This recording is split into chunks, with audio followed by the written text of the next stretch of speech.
Hello everyone, wishing you all a very happy today. আমি সুলেখা, তোমরা দেখছো আমার প্রোফাইলের ভিডিও।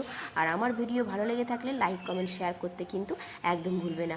আর হ্যাঁ, অবশ্যই যদি আমার ভিডিও তোমাদের ভালো লেগে থাকে আর সত্যিই মনে হয় যে হ্যাঁ আমি তোমাদেরকে নতুন নতুন কিছু কন্টেন্ট উপহার দিচ্ছি, তার জন্য কিন্তু আমার প্রোফাইলটাকে কিন্তু সাবস্ক্রাইব করতে হবে। তো চলো আজকে একটা নতুনত্ব তোমাদেরকে ডিশ শেয়ার করব। দেখতেই পাচ্ছ, প্রথমে আমি 500 গ্রাম আমলকি নিয়ে নিয়েছি। আমলকিগুলোকে ভালোভাবে ধুয়ে আর এইরকম একটা কাঁটা চামচের সাহায্যে আমলকির চারিধারটা ফুটো ফুটো করে নেব। সব আমলকিগুলো ফুটো করে নেওয়ার পর কড়াইতে অল্প জল দিয়ে তাতে অল্প পরিমাণে ফিটকিরি দিয়ে আমলকিগুলোকে 2 মিনিট ফুটিয়ে নেব, যাতে আমলকির ভিতরে যে একটা কষ ভাব থাকে সেটা যাতে বেরিয়ে যায়। তবে একটা জিনিস মাথায় রাখতে হবে, আমলকির সাইজটা যত বড় হবে মোরব্বা বানিয়ে কিন্তু ততই মজা হবে। আর হ্যাঁ, আজকে কিন্তু আমি বানাচ্ছি আমলকির মোরব্বা। আমি কিন্তু এখানে বড় সাইজের আমলকি পাইনি, তাই আমি এরকম ছোট সাইজ দিয়ে কিন্তু কাজ চালালাম। তোমরা কিন্তু অবশ্যই বড় সাইজের আমলকি বাজার থেকে কিনবে, তাতে কিন্তু মোরব্বা বানিয়ে ও খেতেও কিন্তু অনেক মজা পাবে।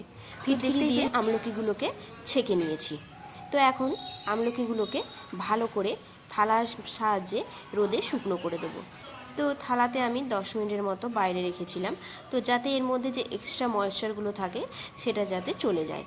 তাতে কি হয় না, মোরব্বাগুলো অনেক দিন পর্যন্ত স্টোর করে রাখা যায়, মোরব্বাগুলো সহজেই খারাপ হয়ে যায় না। তো এবারে একটা কড়াইতে আমি চিনি দিয়ে দিয়েছি 1 কাপ পরিমাণে। তো 1 কাপ পরিমাণে চিনি দিয়েছি, হাফ কাপ পরিমাণে গুড় দিয়েছি। এখানে দিয়েছি আখের গুড় দিয়ে হাফ গ্লাস আমি জল দিয়ে এখন বলক এসে গেলেই দিয়ে দেবো ওপরে 2টো এলাচ। তো এলাচ দুটো আমি ফাটিয়ে দিয়েছি, তোমরা চাইলে কিন্তু গুঁড়ো করেও দিতে পারো। আর মৌরিকে আমি ড্রাই রোস্ট করে ভালো করে গুঁড়ো করে নিয়েছি, তো ওইটা কিন্তু পরে ইউজ করব। তো এখন দেখতেই পাচ্ছ আমি দিয়ে দিয়েছি এলাচ দুটোকে ফাটিয়ে দিয়েছি।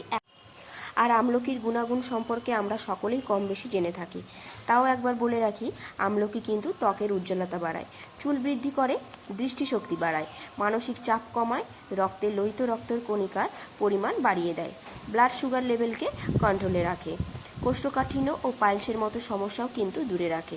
আমলকিতে রয়েছে আরও অনেক গুণাগুণ। তারপরে আমি এখানে ড্রাই রোস্ট করা মৌরি গুঁড়ো দিয়ে দিয়েছি। তো মৌরি গুঁড়ো দিয়ে আরও 10 মিনিট ফুটিয়ে কিন্তু নামিয়ে নিলেই রেডি হয়ে যাবে মোরব্বা। তো এরকম একটু জুসি জুসি নামাতে হবে, কারণ একদম শুকনো করে নামালে কিন্তু মোরব্বাটা কিন্তু আঠা আঠা ভাব হয়ে যাবে। তো চলো একটা মোরব্বা কেটে দেখাই। দেখতেই পাচ্ছ মোরব্বাটা কিন্তু একদম সুন্দরভাবে সেদ্ধ হয়ে গেছে।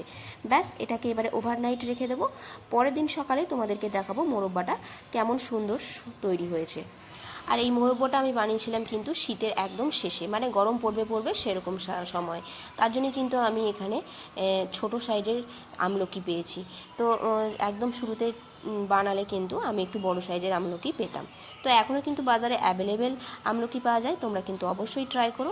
আর দেখতেই পাচ্ছ আমলকিটা সকালবেলায় আমি বার করেছি, দেখো কতটা জুসি আর সফট হয়েছে, খেতেও কিন্তু দারুণ হয়েছে। অবশ্যই কিন্তু তোমরা একদিন নিশ্চয়ই ট্রাই করবে আর রেসিপিটা